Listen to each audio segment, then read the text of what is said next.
Ich habe Salum zu dem Zeitpunkt kennengelernt, wo er sich bereits mit dem Gedanken beschäftigt hat, wieder heimzugehen. Das hat mich neugierig gemacht. Die meisten Migranten aus Afrika möchten ja alles lieber als das. Ich habe ihn dann gefragt, ob er mir seine Geschichte erzählen will. Weil es für solche Leute schwierig ist, sich die finanziellen Mittel für heimzugehen zu beschaffen, habe ich ihm angeboten, ihm zu helfen und gleichzeitig ihn gefragt, ob ich ihn mit meiner Kamera begleiten darf.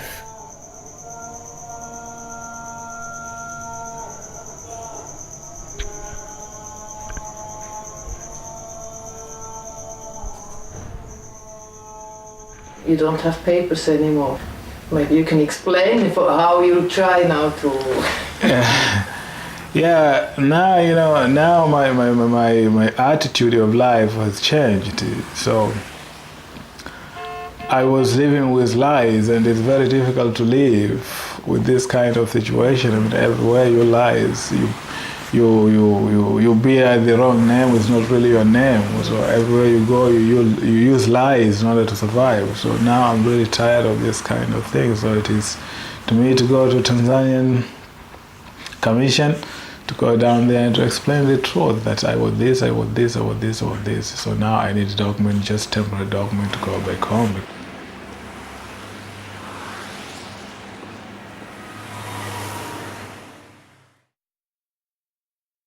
Some of them, they integrate very well, there's no problem. But some of them is really difficult. It is like me. It is like Islam is in my blood. So naturally to go to swimming pool, half-naked people over there mixing, to me, it doesn't work. I try to force myself, but I can never function over there. So it is like, some people like me, even if you stay 20 years, you will never match to this society. So you will never be happy. It is like you are kidding yourself. Lies in Islamic world is strictly forbidden. I mean, our Prophet never lies in his life. And it is terrible, terrible sin to lie. So to me, the whole trip from Africa to Europe, until now, my whole life, this 7 years life, has been lies. So it is really, really terrible things to me now, according to my principle, according to my religion. So to me, I don't have any choice. It's to go back home.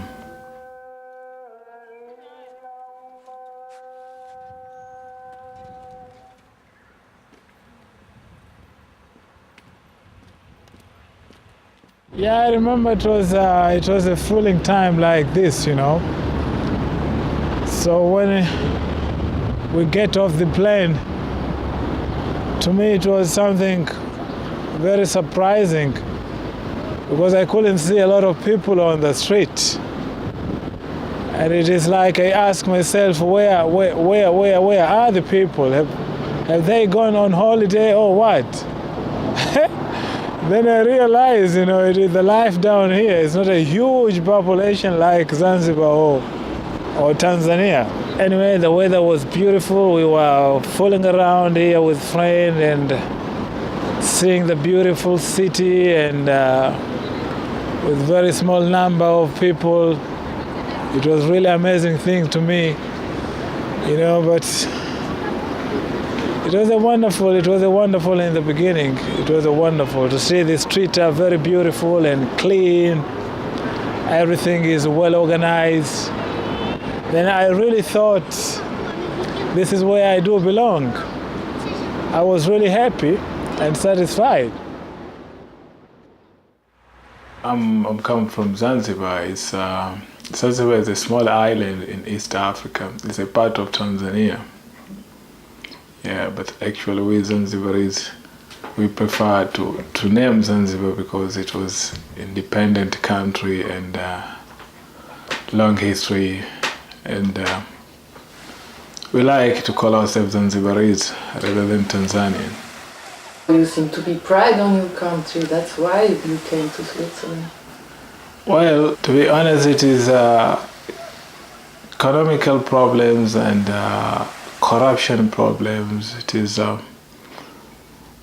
whenever you find opportunity to do something, it is very difficult because all the system is corrupted. So this is the reason why we run away from there.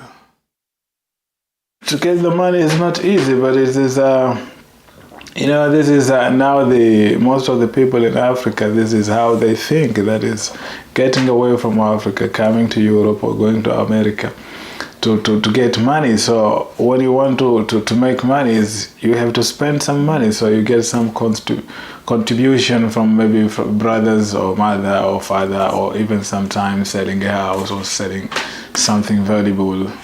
Then donation from every corner, you get it. So you get your trip. So it's not really money from one person or from me myself. It's from every corner of friends or relatives. Then you collect the money, you come to Europe. So when you come down here, it's like you come to make money because you spend already a lot of money. So you have to get money to bring back home because people are waiting for you down there.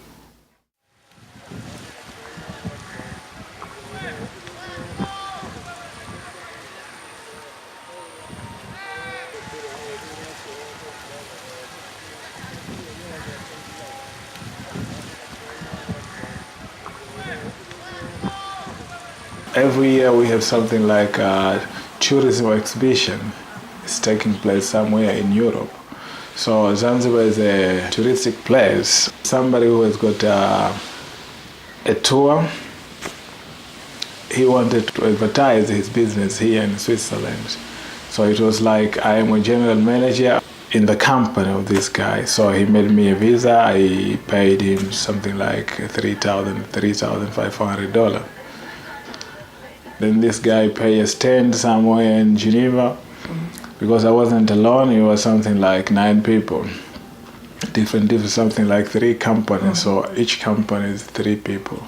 And all was just to get visa, or there was any company honestly wanting to sell tourism in Switzerland? They were a tourism company, but the problem is they are using also this opportunity, to earn more money. So instead of really advertising their business, at the same time they are taking advantage to get money, like from us, the people who want to travel, to get away from there. And this is the easiest way to get visa to come to here.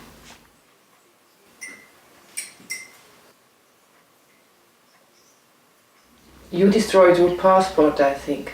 Yes, I did. When we reached in Geneva, we stayed down there for 10 days. One friend of ours, he had stolen something from somebody from Canada. So then the guy had to call police, and police came down there and picked up the guy, and fortunately they find the wallet with this guy and the money, everything is there. So they have taken the guy back into Tanzania. And so I was scared, to be around there and with this kind of document. I wasn't ready to go back to Tanzania, so I destroyed my passport and ran away from the lodge. Zanzibar is a small country in the big country. So actually nobody knows. I mean, people outside of Tanzania, they don't know much about Zanzibar. And as you see, Tanzania is a peaceful place. So when you come down here and you say, I'm from Tanzania, I'm from Sansibar, then it is like everybody knows it's safe over there. So you don't have chance to stay down here. So you have no means but to lie, So this is what I did. I went to this refugee centers. I registered myself as a refugee from Somalia because everybody knows in the world what is going on in Somalia. For me, I couldn't convince because I failed. I didn't get any positive answer. I stayed for 2 years. After 2 years, they said, your case is not accepted because you couldn't give enough proof that you are Somalian. So I was working, they stopped me from working, and it was like, get out of the country, get out of the country. So it has been this situation for 7 years now. They don't know really where am I coming from. They don't know. And they don't believe that I am Somalian. So it is a difficult situation for the government to kick me out. You had a job before you came to Switzerland? In Sansibar, you mean? Yeah. Yeah, in Sansibar I did so many things. I was a fisherman before. Then I used to work. I used to do trading. Also, I did trading. So fishing and trading I did in Zanzibar. But you seem to have had a good education. Yeah, not really. For African standard, okay, I have somehow education, because I finished secondary school over there, But I wasn't really interested myself to work for government or any organization, because it is like you work for somebody and you can never fulfill your needs from what you earn a month. So when you do your thing privately, you have better life. So to me, fishing, it was somehow my brother's business, so I was down there as in charge. So it was better rather than to work for government or any organization.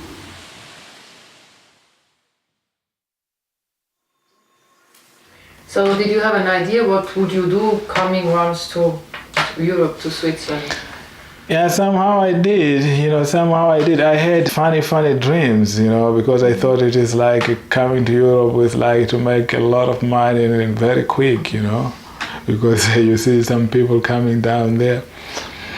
In a short period, they come to Europe, in a short period coming back, and they come with a lot of money. So it was kind of a picture that, it's very easy to make money in Europe. But after coming down here, I realized, it's not easy. And these people who come with a lot of money, it is like something is unusual. So it's a kind of drugs or this kind of things. So when I come down here, I had a little bit idea that what kind of job I'm going to do down here. I knew it was something like restaurant, cleaning, this kind of thing. I knew before. I know how Europe functioning somehow before I came here. I knew how Europe functioning. I mean, education is more higher, technology is more higher, so it is like life is moving also so fast. So you need to have education in order to fit somewhere. So I didn't have this kind of education. So for me, I knew it is like cleaning and washing dishes, these kind of things. Something like 6 months, I just lost it in the center because we were taken from one center to another.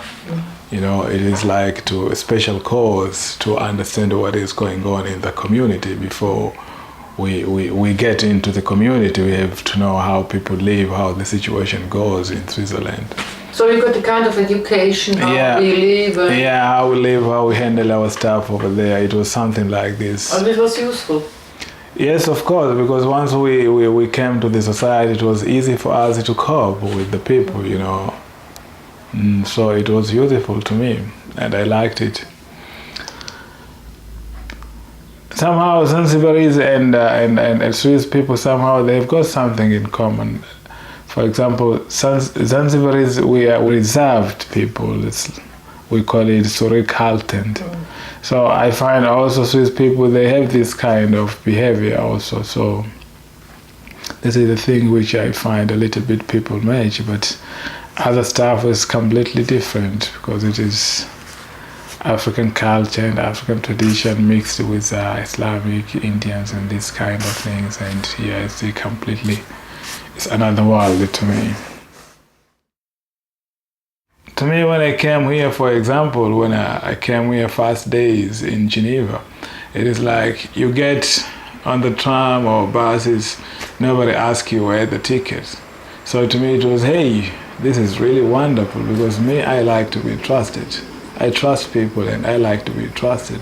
So I thought this is a really wonderful life because nobody harass you. It is like you trust yourself, you take care of yourself, self-responsibility. That's not the same in your country.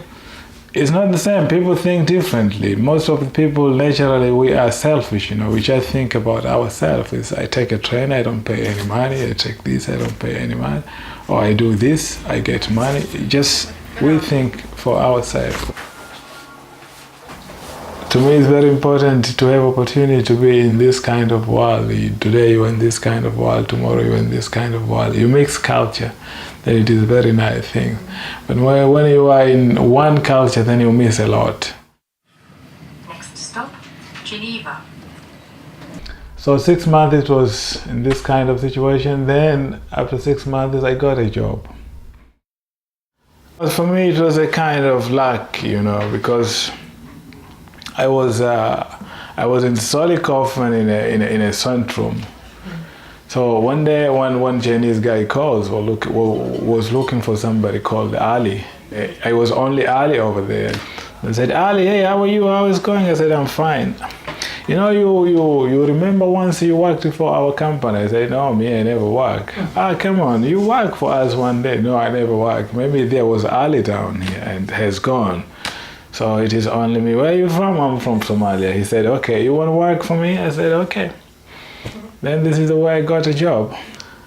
So I was working for 1 year, so all concentration was on the money, so I didn't care about learning Dutch or whatsoever. So Zanzibar is different mentality.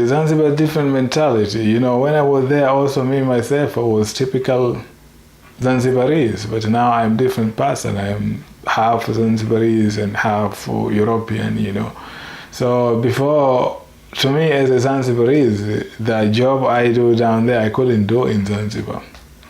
The job disgraced me. It is like a humble job. How can I do this kind of job? That was what I was thinking. So you come from an upper class?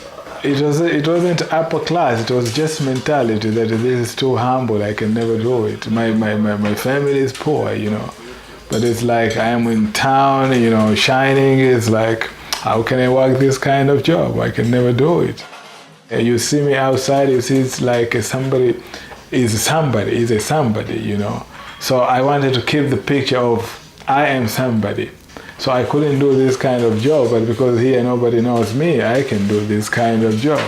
But now my mentality changed, because down here, it doesn't matter who you are or what you are. What important thing, you are human, you do your thing. Whatever you do, you participate in the making the country and the world moving on. So nobody cares whether you are engineer, you are a doctor, or you are just washing dishes. You get the same respect. So this is a very sweet thing I learned down here.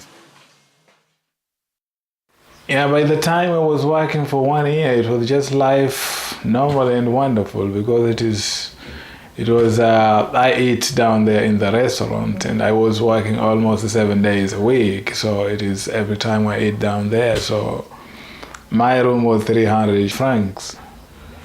I had to pay my health insurance, and I had to pay my bus ticket and some small money for, let us say, telephone bill, something like this. So to me it was quite something, because after all this kind of deduction, it was something like 1,000 something I remained with. So if I send 200 or 300 francs in a term, it is a lot of money down there. People, they could live also good life. After the negative answer, and then it was, according to Swiss policy, it is like you don't have right to work anymore. So it was stopped from working and stay at home. Then it is like I go to social office, I get some 300 something as money for eating every month. So I've been living in that kind of situation from that time until today. You wake up in the morning, you do some normal stuff at home, and the rest of the time somehow you don't have really something to do. Reading books a little bit, it's not enough. You need somehow getting out and doing something, and when you go out the weather is cold, so you read books until you get tired or get bored. And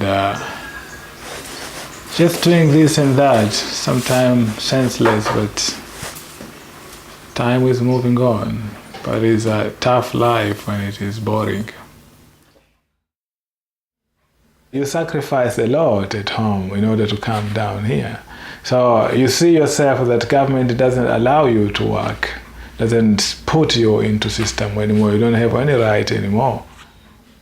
When you are in the system, you work, you make money, you do your thing. It is like you're a normal person, so you don't think much. You just concentrate on what you are doing, your job, or some other stuff. Like other people, it's natural. Your mind is occupied with job and some other things. But after you lose a job, then you have a lot of time, so you don't have anything to concentrate on. So it is natural now somehow you are depressed and you don't know what to do. You don't enjoy the life anymore. Most of the people at home, they are jobless. So if you are jobless too, then whenever you go and you find people to chat, you find people to do something stupid, it is like a lot of people just are on the street doing nothing. So you feel yourself that you fit over there, but here it is like everybody is doing something, so you don't find people outside. So there's nowhere to talk to, there's nothing to do, so it is different situation from here and there.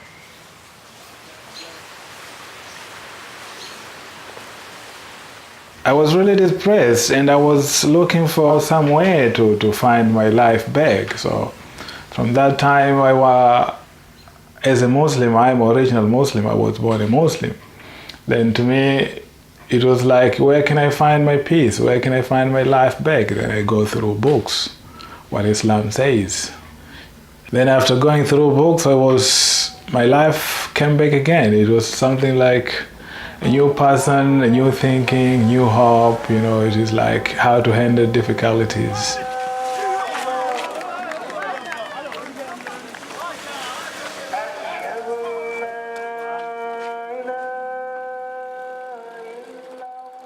It was the time I started to practice my deen, to open books and to try to put what I learned into practice. And at the same time, this tsunami happened. So to me, it was a shock and very surprising to see that all the building down there just perished, everything goes away. But the mosque stands, so to me it was something like a miracle, because why only mosque? Why only mosque? For to me it is something like a message. For us in our book, it's whole life is there. Social life, political life, business, everything in our book. So whatever you want, you refer that book. So to me, most of the people, they don't practice, because I see a lot of Muslim community down here. Most of them, they don't have right, or they don't have good reason according to Islamic principle to stay down here, because they are only told to seek education, to bring back home, or to propagate Islam. And at the time I realized now I'm in the wrong place,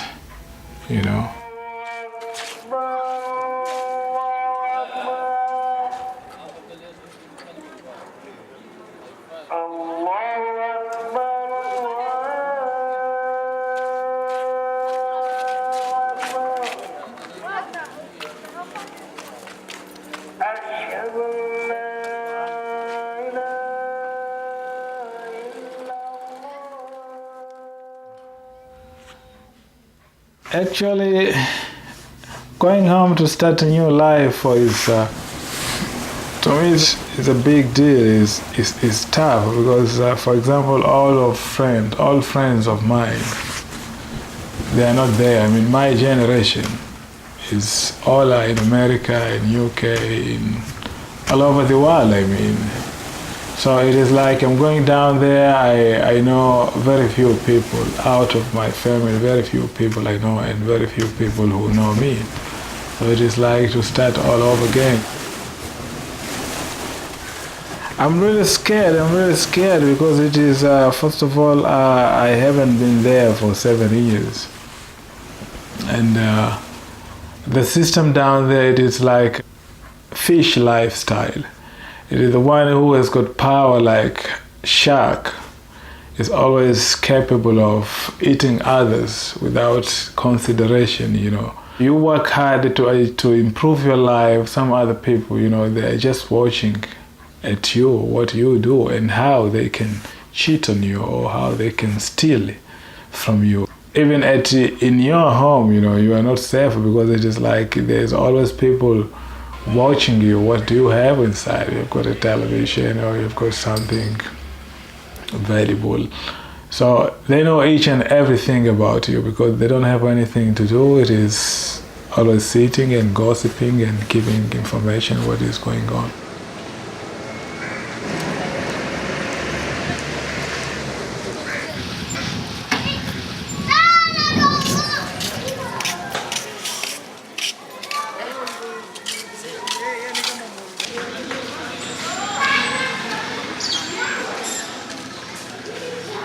I don't have any choice is to go back home because running away from home, running away from problems in Islam is wrong. You have to stay down there to tackle with the problem, to make the society the way it's supposed to be. But if you run away, your brother's gonna run away, your sister's gonna run away. So who is gonna tackle with this problem? Who is gonna make the society straight?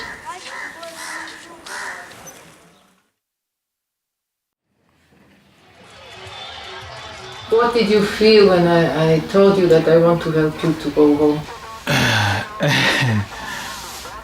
Yeah, to me it was something amazing, you know, because it is something which it was something like a dream, a daydream.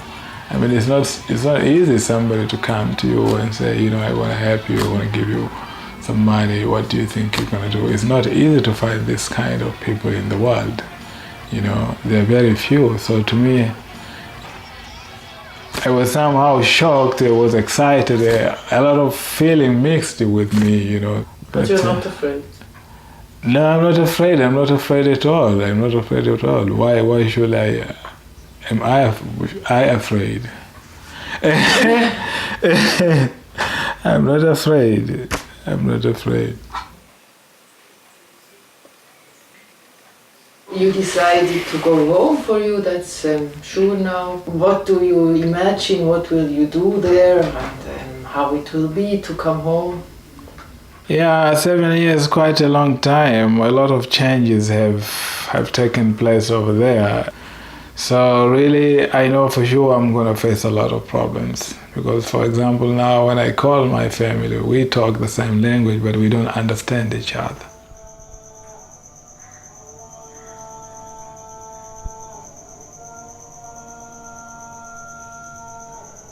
Im Juni 2006 ist der Salum von Basel aus Richtung Heimat geflogen. 5 Monate später habe ich den Weg genommen. Als erstes sind wir seine Mutter und die Brüder und die Schwestern auf dem Land besuchen. Die Verwandtschaftsverhältnisse zu Afrika sind komplex. Die verstehe ich bis heute nicht so ganz.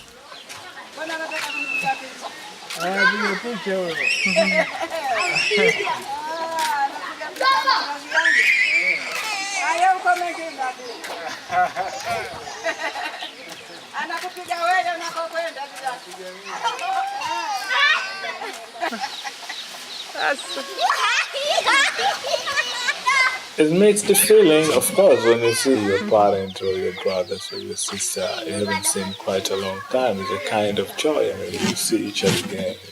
Physically, you talk. It's not on the phone. So there's some good feeling in it.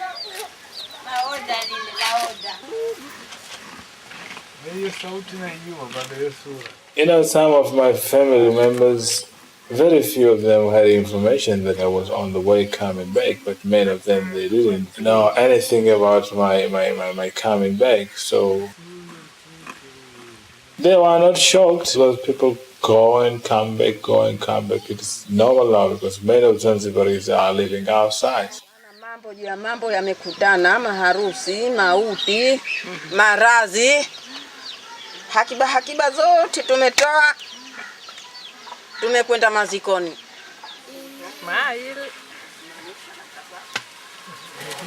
Zile mzigo kubeba. Umeshachoka? Yes.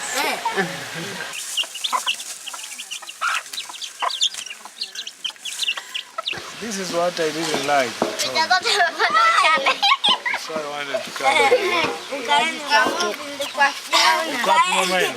Mama.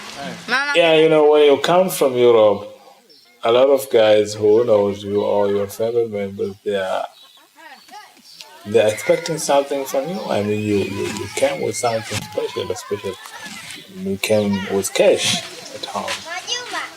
I mean, it's not easy to satisfy them all, but there's different ways of satisfying your friends, your parents. And to me, I was quite able to tell them why I left Europe and coming back home without really even fulfill my dreams. So, fortunately, they understood me.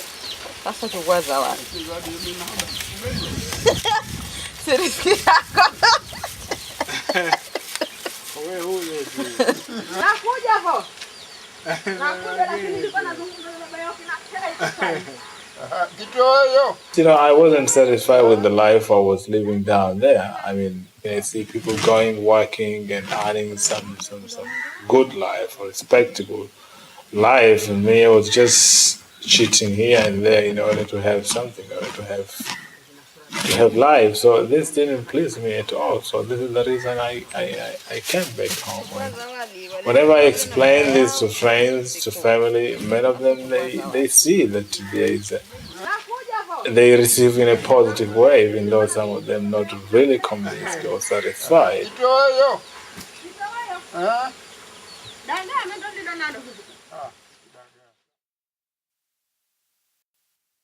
There are a lot of changes. I've seen tourism sector is quite growing up, and trading is coming down.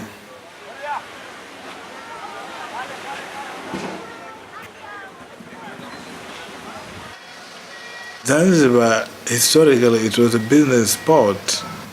Many countries in Africa or even some European countries were interested here in Zanzibar, so many things were going on over there. And now, you know, there are so many countries also in Africa are developing, and, you know, they put really much effort in starting in the business.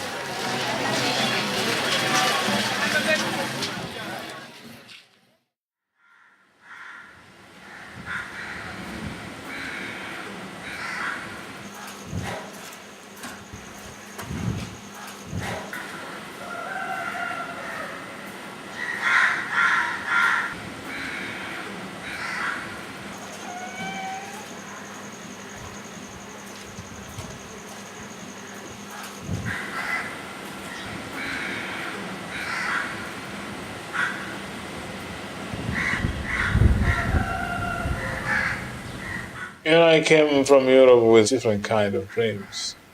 But when I came down here, I found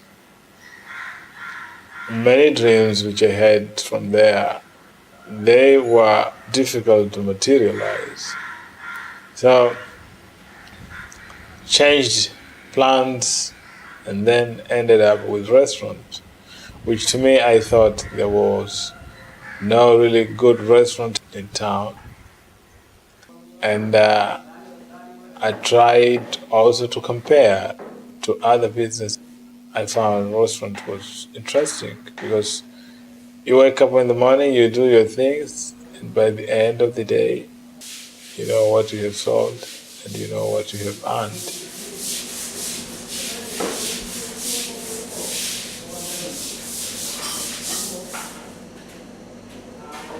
I started with a friend of mine. Was he professional in this kind of business? My partner was not a professional, he was just like me. I worked in Switzerland and he worked in Jerusalem, so we thought we could do something. We don't really have a professional down here concerning this issue. We were going through to the people who are doing this business and the people who are working in this business. So we had some ideas, we mixed together with ours, and still we saw that there was a hope of achieving.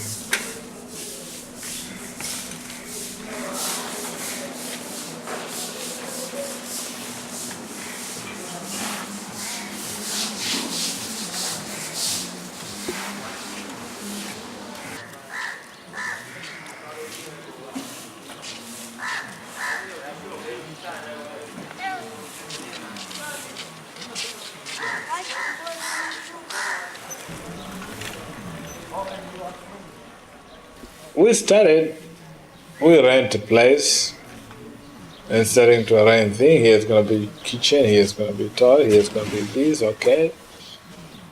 Call guys, do the things, open it up.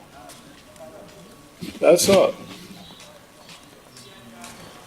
After once we put ourselves into this stuff, we saw a lot of problems. We saw a lot of things which are needed, and we even realized that the place now is not enough. You understand? Because it was a business without really satisfactory research. That was the case. So the more we do things, the more problem comes. The more we do things, the more something else needed. So that was the issue. Later we saw that, the price we sell, it wasn't really satisfactory. At least to afford this running cost of the restaurant, then we raised price a bit. But also people were complaining. So now it's satisfactory? It's not satisfactory. Still we don't have any income.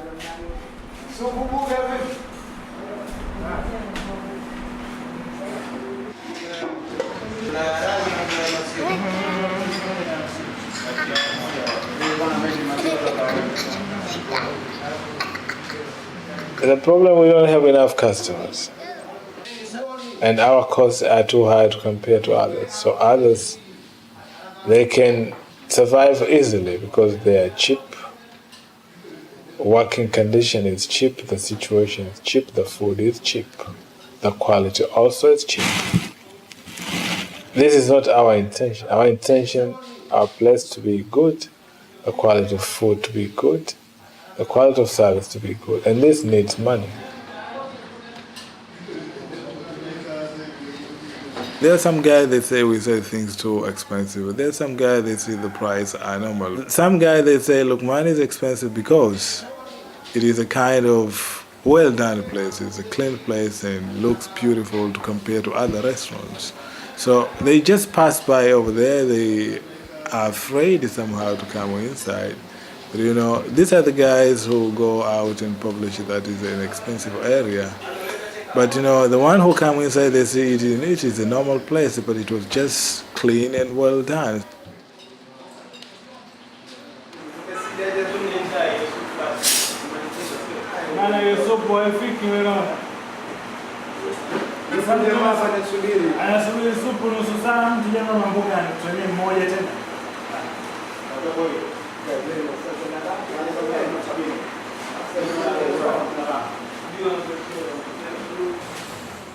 Most of the time, you will see some tourists coming down there eating. So there are some guys always think that if this restaurant, tourists are going over there, then it is a kind of expensive restaurant. They don't think that it is just tourists. They prefer also to see something local, to enjoy local stuff.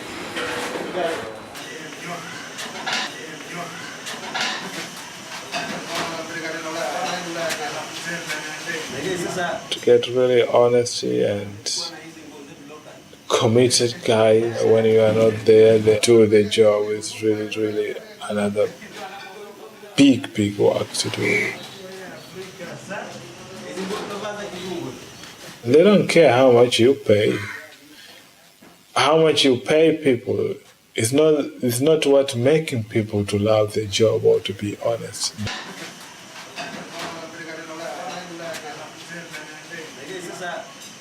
You cannot just wake up and come in with the dream that you can change the world or you can change the society. But you come with the concept that you gonna do your part. You're gonna do something. Even if you employ 2 or 3 guys, as long as they are work down there, they're having their family, they're having their daily bread, so it's already something you do. So it's already, you take 3 guys out of the street, so something, it is something, and something is better always than nothing.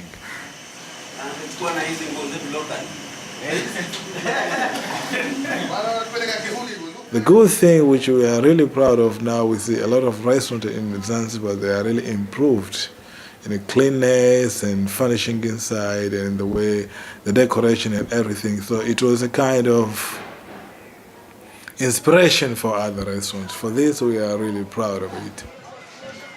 Europe inspired me. Cleanness is a human nature. Everybody understands what is the importance of cleanness. But the problem with human, we forget ourselves. So this inspiration is really, I got it from Europe. And I came down here to put it into action, and it works. So it is a kind of reminder for local people down here.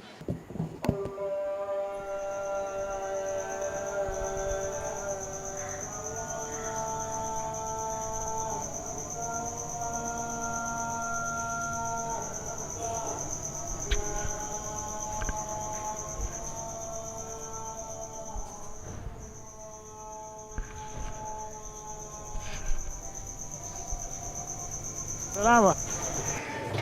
Nzuri tu. Hawajambo.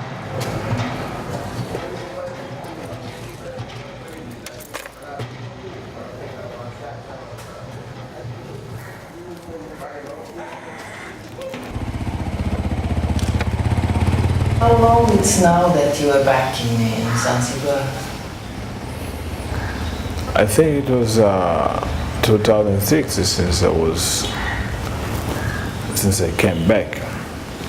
So it's almost 6 years, or let's say 5 years now since I'm back to Zanzibar.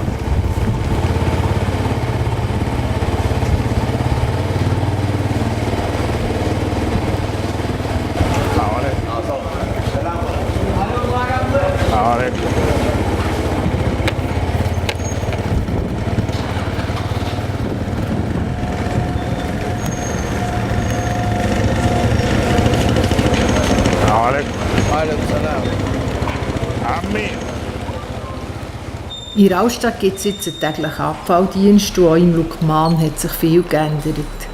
Es ist umgebaut worden und renoviert. Eine neue Terrasse mit vielen Pflanzen ist dazugekommen.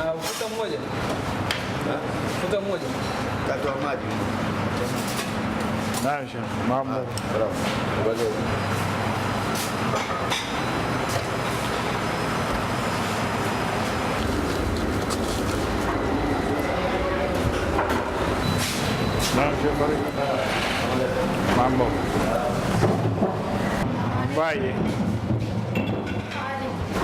Neu arbeiten jetzt auch Frauen im Team. Der Salum findet, das macht das Arbeitsklima besser.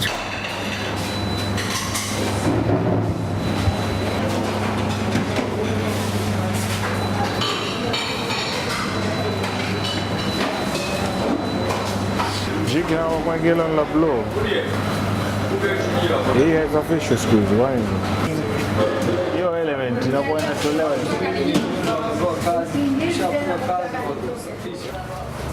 Mamake vipi?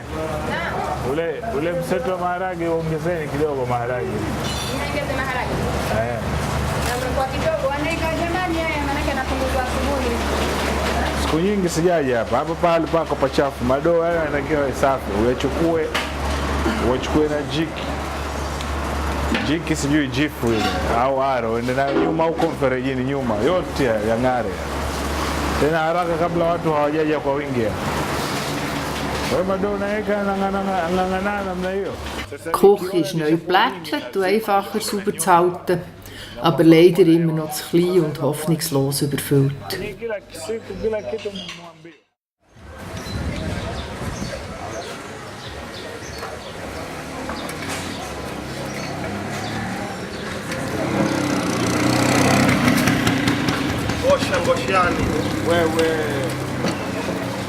Umeshachukuliwa hapo?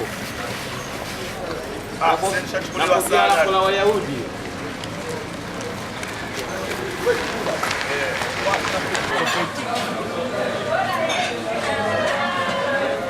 Pia anakwambia mkate mskuku. Majani yale ya kuclean. Sile picha mpale haijatoka katika kichwa changu. Besonders am Mittag wird der Lukman vom Erfolg überrollt. Ist bei den Einheimischen ein absolutes Innenlokal geworden. Die Gäste müssen häufig lang warten.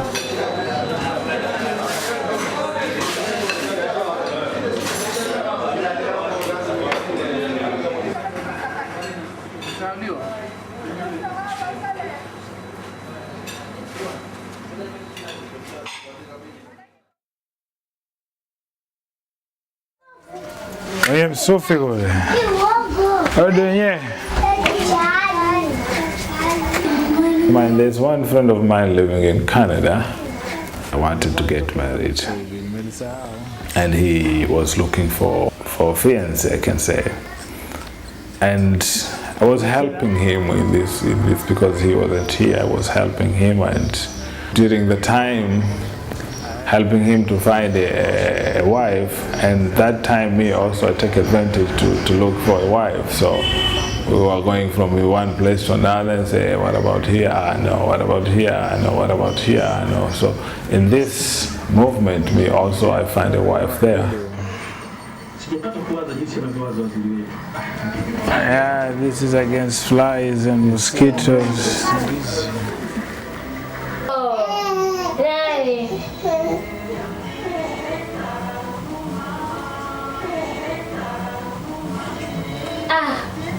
This is how to call people, eh?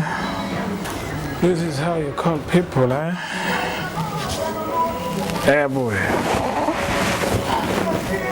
Still sleeping.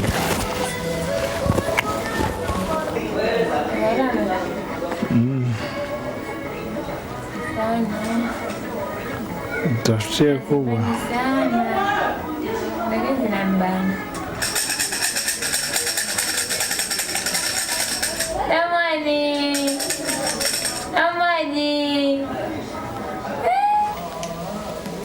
Get a boy. Get the fresh air, boy.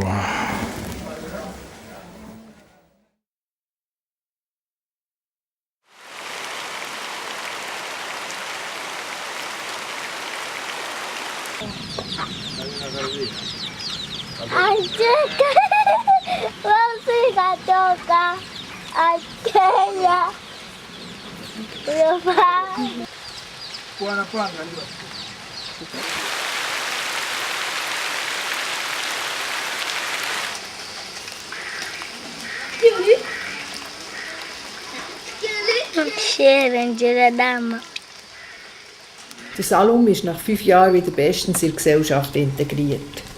Als angesehener und religiöser Mensch wird er allgemein geschätzt und kommt der Auftrag über den Bau einer Moschee und Koranschule im Dorf Manguapani Minasini zu leiten.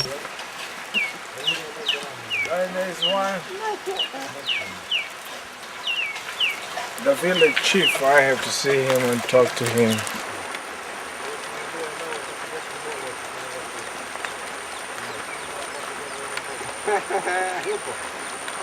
Salam. Saida Allah. Ini wapi? Asi kidogo kuchimba chimba. Kwa shaka na muziki ya Kongo. We are building a mosque and school, for this village, for the dedication of our father.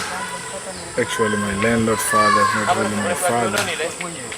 So we are planning now. We put the plan on the ground, and couple of months, the school and the mosque is going to be standing there, inshallah.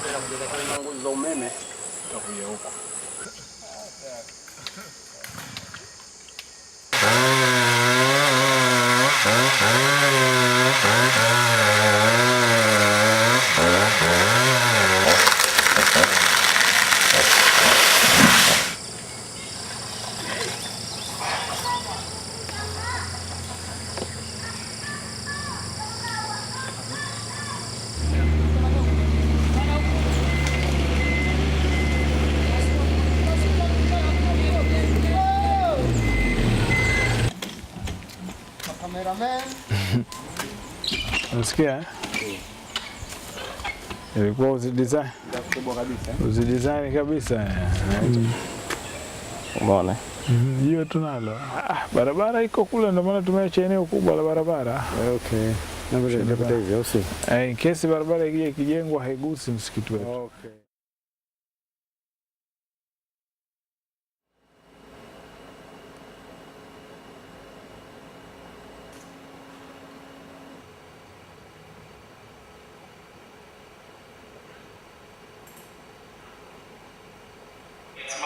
Here. I am in Stone Town, Sansibar, and I am sitting down to eat lunch at Lukman restaurant. So I just ordered my food. It's kind of like self-service. You go up to the front and you order whatever looks good. But I got one plate of fish biryani. This is biryani rice with the dangerously delicious looking sauce and a bowl. It's almost 9 years now, and of course the memory in Switzerland we still remember, and life completely changed here.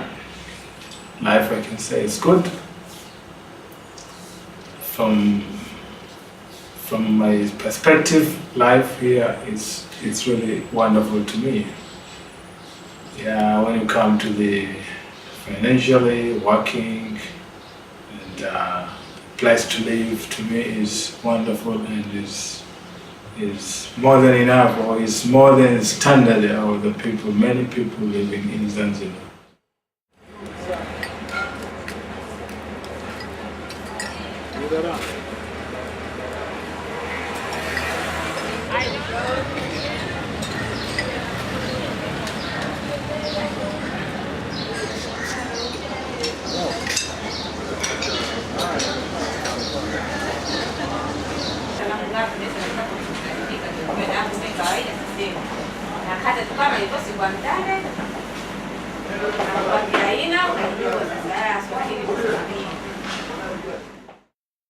Who's going to be responsible of all these things?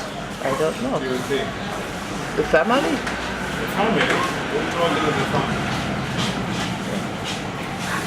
So it's you, the family? It is me among the family. Who is he now? Where is he? Who is it mine? Who is it mine?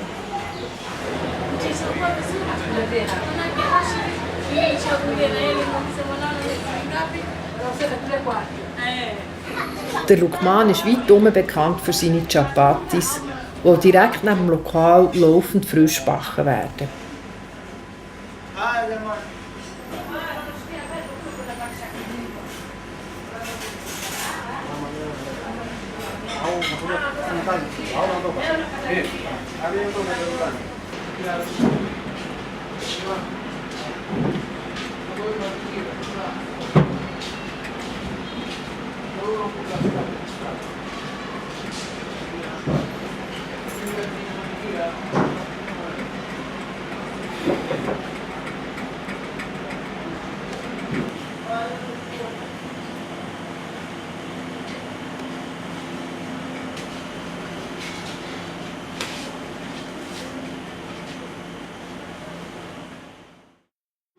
For you, I mean, for general use, say meat, just meat. okay. Everybody understands them. If they understand like that, it's good to you. I think it's easy.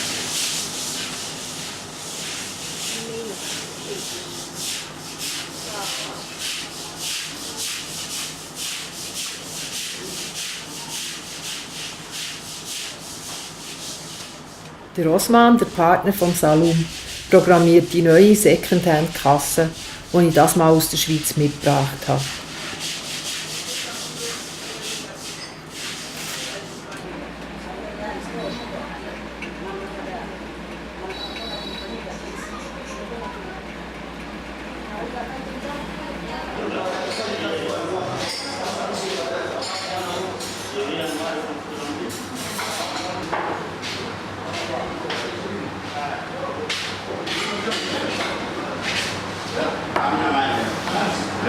I wish you good meal.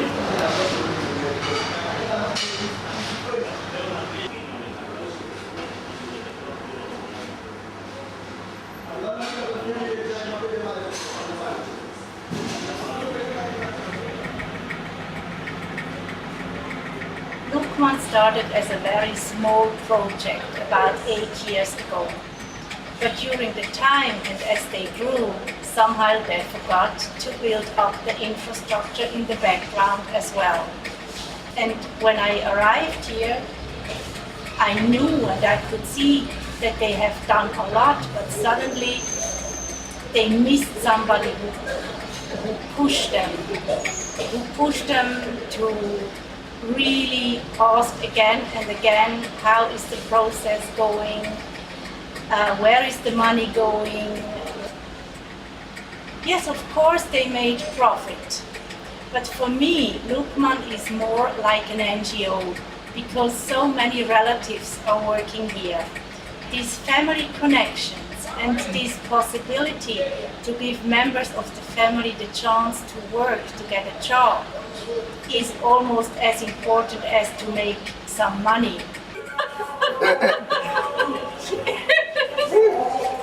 I can say it's my size. No, it's not your size. You will get a headache. Look at you. They did well, but for me, from what I see, they have a too little profit for what they could have. A lot of money is wasted.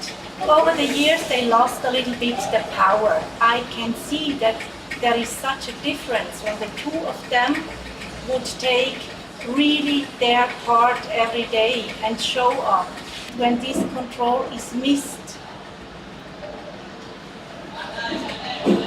yeah, then it's like an offer. It's like an offer to take from what you think there is enough here.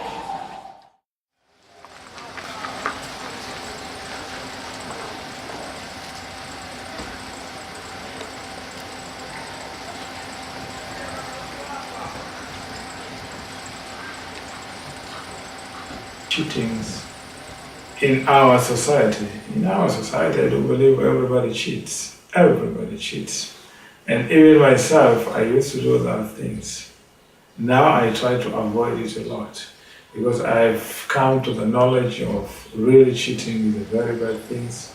This knowledge now, it is really deep in my blood, and it is very, I take it very strongly in my principle that cheating is not acceptable, but I used to do that. And I know people doing this because they are not aware of what cheating is.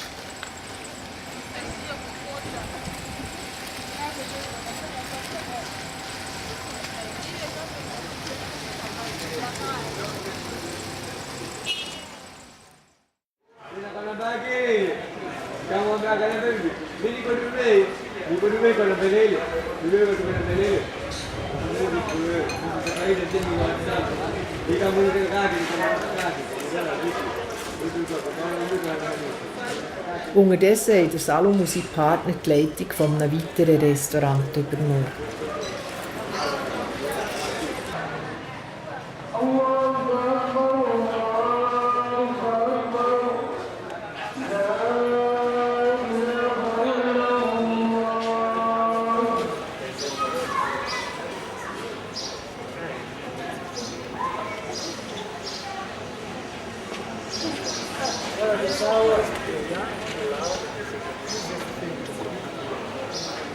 Easy thing to make a decision. Now in the position that is up to you to dismiss people and to deal with the guys. So how does it feel for you to have a complete different position now?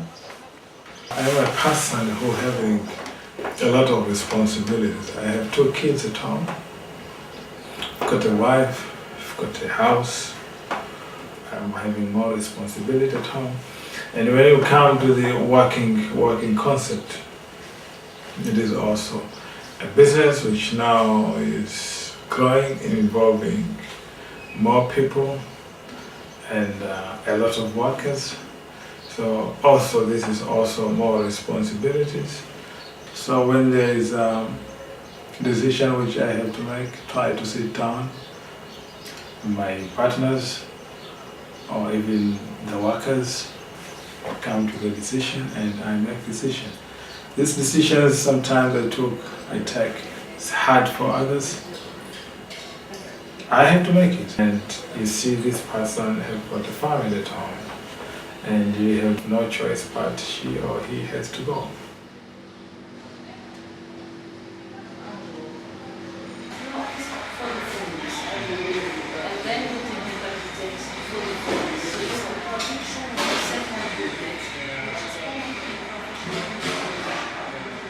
Architekturstudentinnen helfen bei der Planung vom 3. Lokal.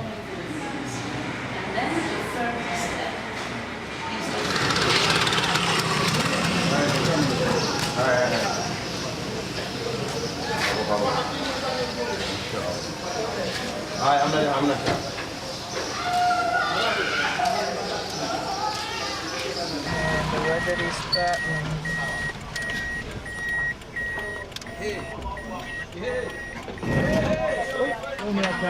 Hakuna njia. What you never learn.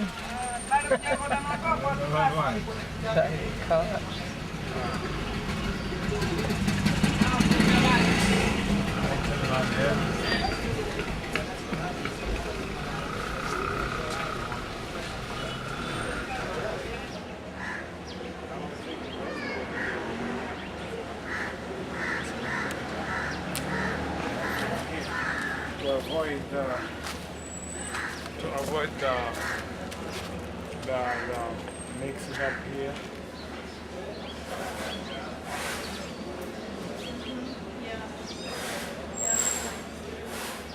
If you need just drinks, you come there at the reception. There will be a coffee bar. You have your drinks and you go. If you need rice and curries, you might come down here. If you need some other snacks, so that means people will be going from one point to another without all just going to one direction and waiting for just one cashier. So it will be all these cashiers who all serves and everything. And this is going to be the place where people will sit and enjoy their meal, enjoying the shade, the nice wind, the baobab tree. Somewhere like here we will have a staircases to go up because we think in the future also here is going to be not enough, so that we will make a staircases here and we'll be able to go up and put maybe umbrellas, something like that, and people can sit over there and enjoy. And I hope it will satisfy us because we'll have that Lokman over there and we'll have this area here, and I hope it will be enough. Always the leaves are coming from that side over there instead of this. Can you tell the key for success? In Muslims' world, it is written for you before you were born, and it was written that is your destiny, and that is your destiny, and this is how it's going to be. But I mean, don't you think that it needs also, except of Allah, some kind of personal effort or also skill that you manage or you don't manage? You think it is just you rely on Allah? No, for me what I do believe strongly that we have all destiny, but there are reasons. There are some reasons. Your destiny, it can be maybe life is not good because some of your characters is lazy, maybe you don't want to work, you don't want to this. So that is the reason which will make your life in this way. And there's some other, it will be the reason that they are hardworking. Because for sure, when you work hard, you will see achievements. Destiny is over there. When you corrupt, corruption is bad. It's horrible bad. And there's no excuse of it. Instead of following the right way, you might go to the wrong way. So you'll reach to your destiny, but you reach in the wrong way. So you might get all this luxurious life or good life, but you succeed this in the wrong way, and this is the choice you made yourself. There was a possibility to reach this point, to right way, which you didn't want to take it. So you took the wrong way, but your destiny is there, you will get there. So I mean here, if you choose the wrong way, if you do unmoral things, you get the same reward for you. You don't get the same reward. I mean, to get good life down here, it doesn't mean that you have a good reward. Because, you know, in Islamic faith, what we call success, you know, in Islamic point of view, sometimes it's not success. It's like you've put yourself into trouble because you've taken something which is not yours. So you think have easy life, luxurious life, but what you spend is not yours, and there's consequences for this. Maybe in this world or after.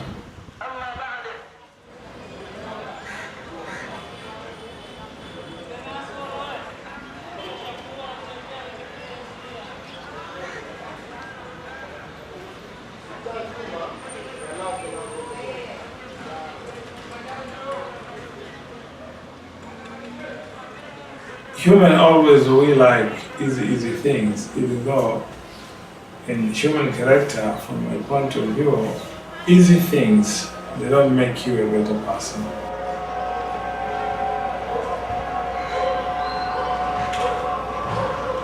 I had a lot of hardship in the childhood because since I was born, the time I was born, my mother was single. Was divorced already. So I was raised only by my mother. I was born in Pemba Island and my mom came here with me. I was very small. We were living with some relatives here. And what I remember, and these relatives, they didn't want my mom there because she was their divorced wife, didn't have any work to do, didn't have anywhere to go, didn't get any help, the only help. And I remember she wanted to commit suicide. I was very small, but I still remember it. And when I asked her now, she said, okay, it's true, I wanted to do it because life was very tough. You make me feel every time you come around, you breathe life into my soul, and I promise that I'll try to learn. Zusammen mit der ganzen Familie gehen wir die Sippe von Salums Mutter besuchen.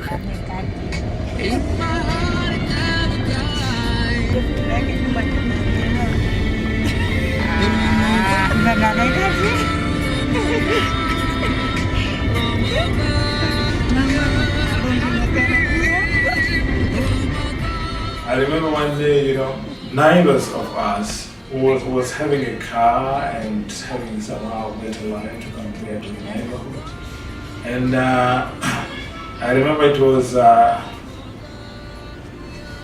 holiday, Ramadan holidays. People were going to the different places with their family, having a good time after Ramadan as usual. And my mom couldn't buy me good clothes to wear and to go to join some other kids or some other family to go and enjoy. So those days there was wheat flowers. I think it was coming from China, this type of wheat flowers. These cotton bags were white and strong somehow, and they were written on top of it. This wheat flower from China to Sansibar, something like that. Alaikum. Mambo. So poor people like us, after people using the flour, we go to the shop and buy these bags and making clothes. So I remember my trousers or my shorts for Sikukuu was made out of it. And all this writing stuff, you know, the flowers, Zanzibar stuff was on top of it. So when I get out, children were looking at it and laughing a lot. And this neighbor of ours took his kids, you know, to somewhere like Kariakoo now where children have a good time. So I went over there and I begged the guy, please take me also there. I want to go there and enjoy. The guy said, okay, you go home and ask for your permission and your mom and then I'll take you. Jump and quick and go home and ask my mom, I want to join the family over there. Going to the celebration. By the time I get there, the guy was not there. And I asked myself, why was that? Why was that? Then I remember all the guys who were dressing very well. To me, I was dressing in this bag from flowers with all things written, all things were outside. That's why they didn't want to take me because it was shame to them. So the life from childhood was very, very difficult.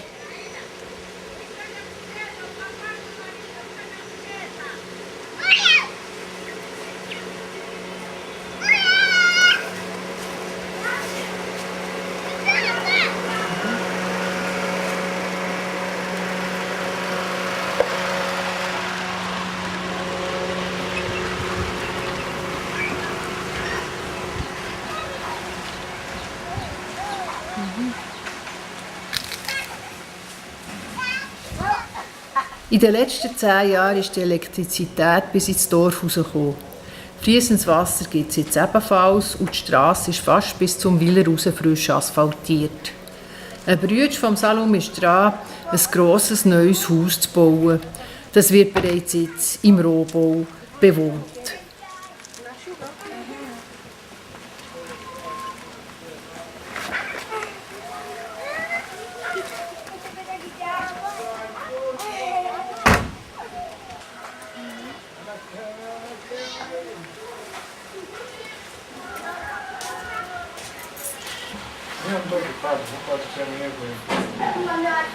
See this part?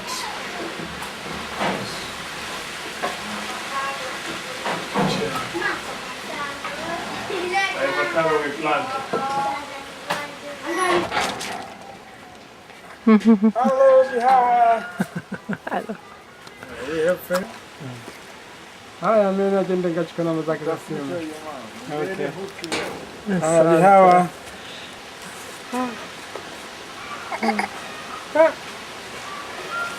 Aya. Wapi mapenzi yao? Nada. Mas... Hã? Coelho. É? Ah. Coelho, fruta mchanga. Ile. Fruta mchanga, eh?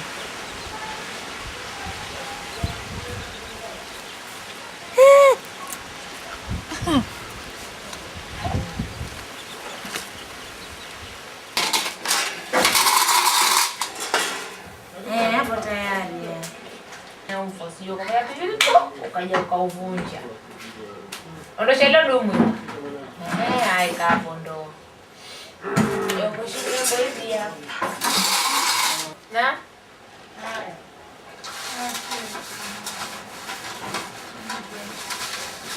Another son is living in the next house.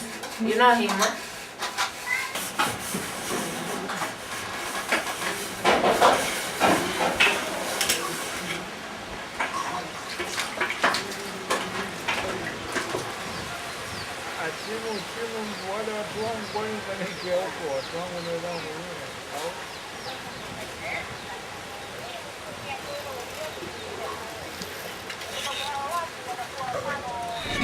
When I was in primary school, in a primary school, this school also I studied this.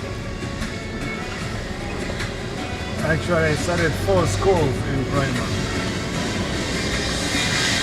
4 years or 4? 2 in the country, and 3 schools actually, 1 in town. I started kindergarten in town, then I came to the country, also continue with kindergarten class. And I started that school over there for Johnny and this one.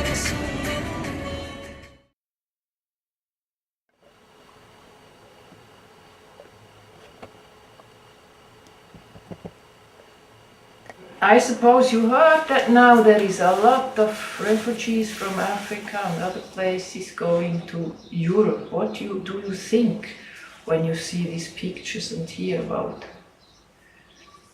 Yeah, it reminded me those days. What people go through now and what they analyze now is a mix of a lot of things. Yeah, there are some guys that are going there because of financial problems, and there are people who are going there who are really having these troubles. And what I see now in the world, some countries got destroyed in a very stupid way. I mean, just powerful guy will sit and say, let's go, bomb there. They don't see it or they don't consider the consequences. Once you go to bomb the country and you bomb children, old guys, you destroy infrastructure and everything, so you destroy completely life over there, so it's automatically people will find somewhere where there is a better life.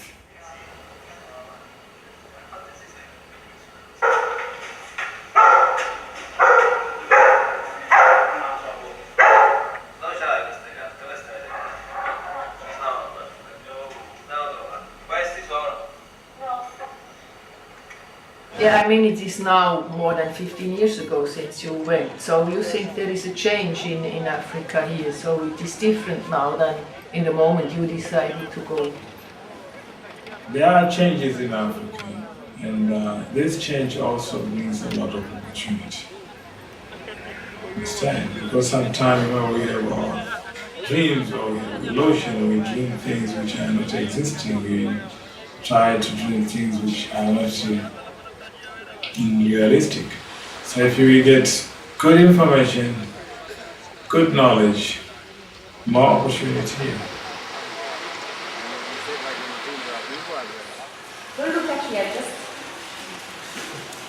And now I see many companies from Europe or America coming to Africa trying to find opportunities. And this company, when they come to Africa, it is also for them, it is better to employ people from right here rather than to come with the people from there, because here they will get more cheap. So it will be better for the Africans themselves, and it will be better for any investor who come from outside. So to me, opportunities are more here rather than there.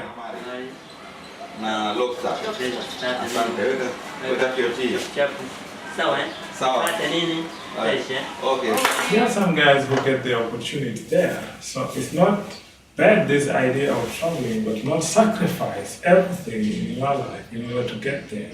Traveling is a part of knowledge. So when people traveling also are having a lot of knowledge, and I don't want to say that people they shouldn't go to Europe or to America. It is good for them to go and to see life, because when you see the other side of the world or the other side of our life, then I think you are in the position to understand really and to make really good and important decision in your life.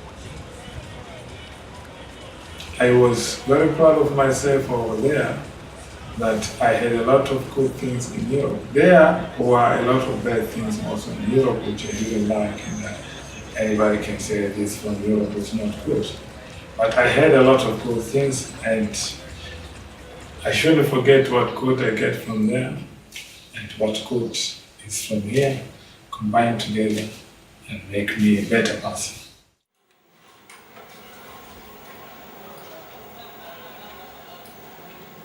Some of them they integrate very well, there's no problem. But some of them is really difficult. It is like me.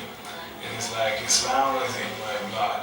For the refugee from Somalia, because everybody knows in the world what is going on in Somalia. Papa. For me, I couldn't convince because I failed. I didn't get anybody to answer that How? it's another one. Was his place he was staying there? So 6 months We went was to get kind in of the the beginning, he was there, before I 6 met. months I couldn't. You think she recognized?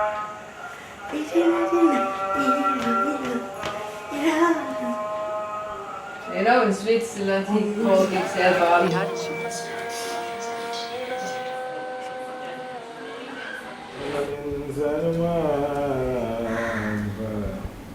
أي شيء خلقه من نطفة خلقه فقدره ثم السبيل يسره ثم ماته فأخبره ثم إذا شاء أنشره كلا لما يقضي ما أمره فلينظر الإنسان إلى طعامه أنا سقينا الماء صبا ثم شققنا الأرض شقا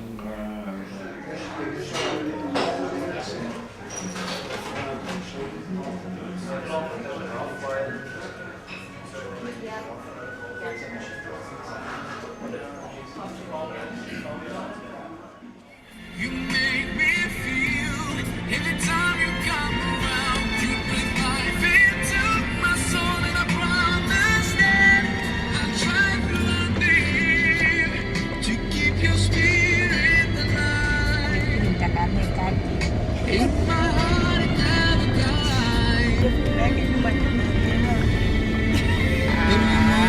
never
Lakini sisi tunauza 2000. Sasa sio kwa mtulie kwenye 2000 umtulie 250. Sababu pale kama vipindi viwili kwa mpigo, kuna miwili kwa mpigo.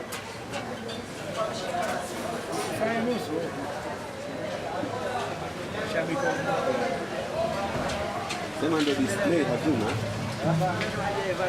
Display. Vyote viwili vina umuhimu.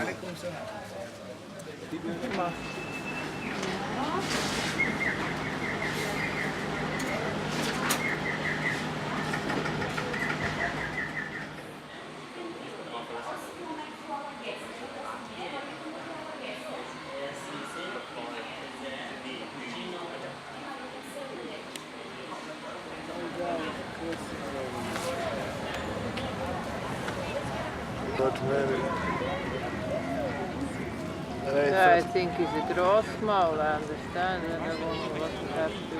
Es ist gut, ein Schweizerin zu sein. Genau, genau. Schweizer Eis.